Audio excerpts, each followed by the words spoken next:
Hai, Assalamualaikum warahmatullahi wabarakatuh. Nah, gimana kabarnya? Baik-baik saja bukan? Dan iya, pertama-tama perkenalkan nama saya dulu. Nama saya Noval Inratul Akbar dari Manajemen 19K Universitas Muhammadiyah Makassar. Nah, di sini saya akan menjelaskan apa itu. Nah, di sini saya akan mempresentasikan bisnis model kampas yang dimana bisnis model kampas ini merupakan salah satu tugas mata kuliah sebagai syarat kelulusan final semester semester genap ya, mata kuliah kewirausahaan yang dimana dosen pengampunya itu adalah Ibu Syartini Indrayani SE MSI, di mana dia sebagai dosen kewirausahaan juga sebagai dosen matematika di kampus saya. Oke, lanjut. Oke, masuk ke nama produk saya. Nama produk saya itu Ekspresi Kayu, wood printing. Jadi ekspresi kayu itu tergolong dalam usaha wood printing. Apa itu wood printing? Jadi wood printing itu dekorasi rumah. Bisa dekorasi rumahan, dekorasi kafe atau apakah yang dipajang di dinding itu. Nah, seperti ini gambarnya. Yang mana ya? Yang ini gambar yang seperti itu, yang ada quotes begitu, baru dipajang di dinding untuk memperindah ruangan dan menarik orang-orang supaya tampilannya lebih menarik dan menarik orang-orang yang melihatnya gitu, untuk memperindah suasana. Jadi seperti itu. Oke, lanjut. Customer segment. Adapun segmentasi ataupun sasaran saya itu yang pertama itu industri kreatif. Yang mana yang termasuk industri kreatif? Yang termasuk industri kreatif itu contohnya kafe. Nah, dilihat dari produk saya, tentu kafe ini sangat membutuhkan dekorasi ruangan yang dapat memikat hati pelanggan supaya enak di kafenya, nyantai di kafenya. Salah satunya itu dengan memasang produk saya, yaitu wood printing, di mana dia pasang di dindingnya itu ada quotes atau gambar-gambar. Intinya yang dipasang di dinding itu dalam bentuk kayu, ada stikernya, itu wood printing namanya. Nah, itu akan memperindah suasana. Selain daripada itu ada juga kayak di mana ya, industri kreatif ada juga jasa kreatif, di contohnya di pelayanan jasa tempat barbershop, pasti di situ juga dipajang quotes atau tentang barbershop itu sendiri. Selanjutnya itu adalah masyarakat. Masyarakat ini saya tidak spesifikkan umur sih, karena industri saya ini bisa tergolong semua masyarakat, bisa masuk ke anak-anak, remaja, dan orang tua. Kenapa seperti itu? Karena kita menerima pesanan itu sesuai apa yang diinginkan oleh customer. Misalnya anak-anak, kita bisa saya membuat bahan itu untuk anak-anak, untuk dipajang dipasang sebagai dekorasi kamar ruang anak-anak begitu. Lalu selanjutnya itu untuk remaja, misalnya yang ada yang ingin menikah, lalu sebagai kado untuk pernikahan bisa saja kita buat pamflet dari kayu yang dimana di situ ada foto mereka berdua sebagai pengantin yang akan calon pengantin begitu.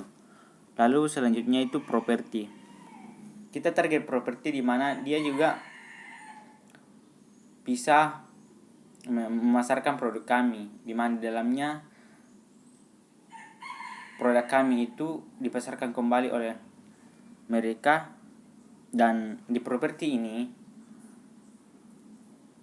kita jadikan sebagai bahan untuk di mana di situ kita bisa usaha. Kita bekerja sama dengan klien-klien dari properti tersebut, sehingga produk kami itu Jadi sehingga produk kami itu dapat dinikmati oleh mereka gitu. Yang selanjutnya itu marketor.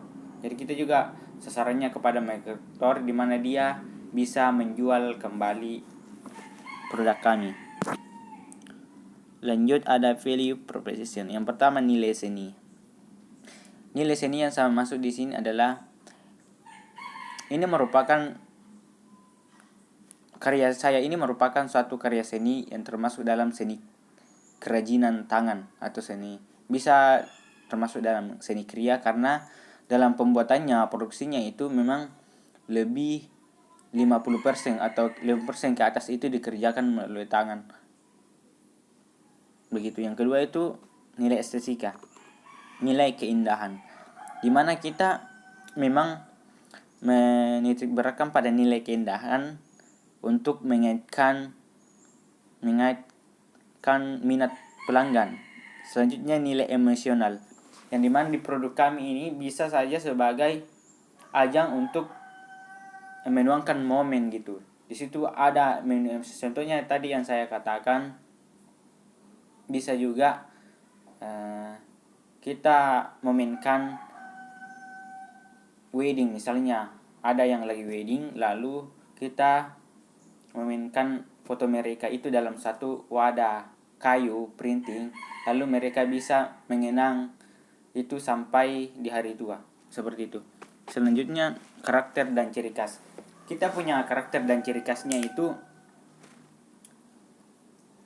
memang lebih ke arah sinematik. Jadi produk kami itu lebih ke sinematik begitu, supaya orang lebih terkesan dengan produk kita.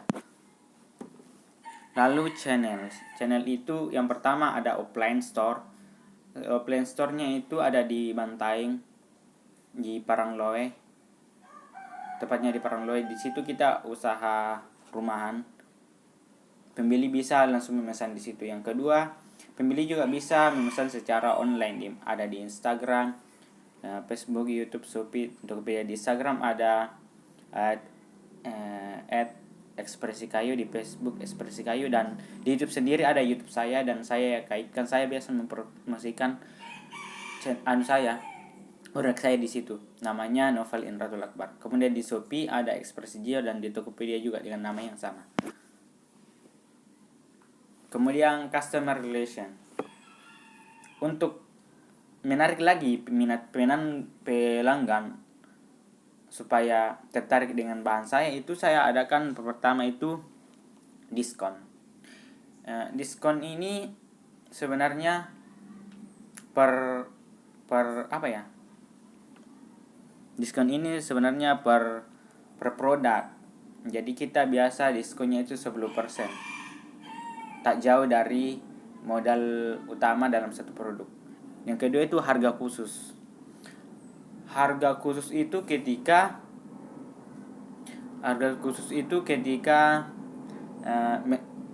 ada customer yang membeli produk lebih dari satu. Misalnya dia membeli 5, berarti kita beri harga khusus untuk supaya pelanggan lebih tertarik dan lebih yakin untuk membeli produk kita. Yang selanjutnya adalah giveaway.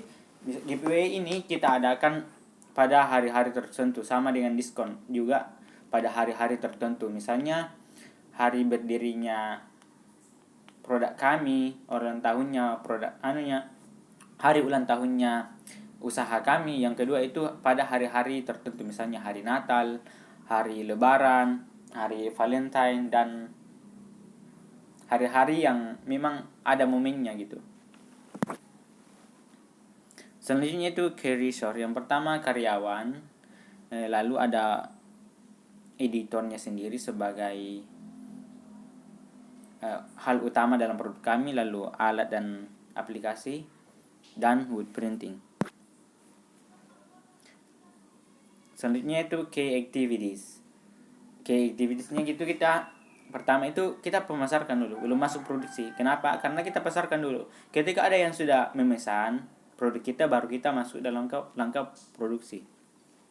Setelah diproduksi ada masuk pengemasan, setelah pengemasan masuk distribusi. Lanjut key partnership.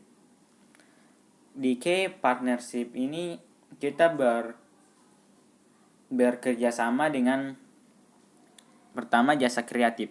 Masuk di jasa kreatif ada barbershop tadi yang jasa mencukur, di mana mereka dapat memajangkan produk kami itu di sana, seperti itu.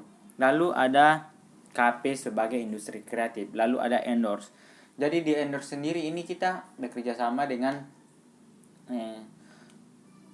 public figure yang sudah terkenal, di mana di Instagramnya atau di YouTube-nya itu dia memasarkan produk kami. Tentunya di situ ada kesepakatan antara saya dengan mereka, baik dalam hal harga ataupun keuntungan kedua belah pihak. Lanjut, Play Store. Di Play Store ini kita lebih memasangkan, di situ ada wood printing, cara-cara membuat wood printing. Tapi di sini kita lebih membuat aplikasi yang dimana dalamnya itu mereka langsung dapat melihat hasil-hasil dari wood printing kami. Lalu lanjut, line. Ya, dan dari line ini sebenarnya masih banyak sih sebenarnya kita ajak kerjasama, tetapi itu tidak masuk dalam segmen kerjasama gitu. Hanya lebih kepada perorangan sendiri.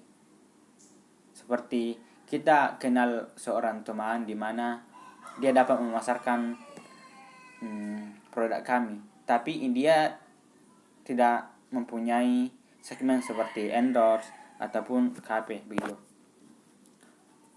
Selanjutnya, cost structure. Yang pertama, beban itu masuk dari listrik, ya pasti ada listrik yang keluar, kemudian uang kota untuk memasarkan, apalagi ya beban lainnya. Yang kedua adalah peralatan. Otomatis di peralatan ini ada seperti mesin dan suku cadang, yang ketika ada misalnya mesin yang bagian-bagiannya rusak kita ganti, itu juga masuk dalam beban peralatan. Dan selanjutnya itu gaji karyawan. Tentu gaji karyawan ini sebagai cost structure yang digaji per bulan. Lalu lain-lain. Yang lain-lain ini itu dalam satu masa ada aja hal-hal yang tak terduga yang dari dana ada saja hal-hal yang terduga yang perlu kita bayar atau perlu kita keluarkan, seperti itu. Jadi kita masukkan lain-lain ini sebagai antisipasi sebenarnya. Jadi ini juga dicatat dalam pembukuan pengeluaran. Oke, lanjut. Adapun motivasi dari saya itu ataupun hal-hal pesan-pesan yang ingin saya sampaikan kepada teman-teman, yaitu tidak pernah mencoba berarti tidak pernah tahu. Ya, betul. Mengapa?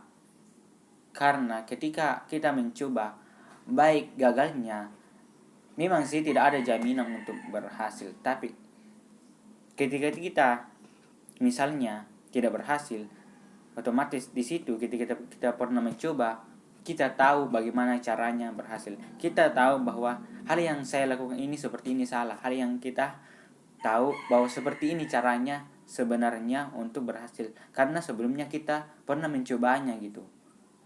Jadi alangkah baiknya kalau kita tidak hanya terfokus pada planning terus tanpa ada executing pengerjaan langsung. Saya sarankan bahwa mencoba itu adalah pengalaman yang terbaik, karena di mana kamu di situ gagal, berarti kamu sudah tahu yang namanya jalan menuju sukses. Seperti itu. Baik, terima kasih dari saya. Saya Naufal Imratul Akbar. Assalamualaikum warahmatullahi wabarakatuh.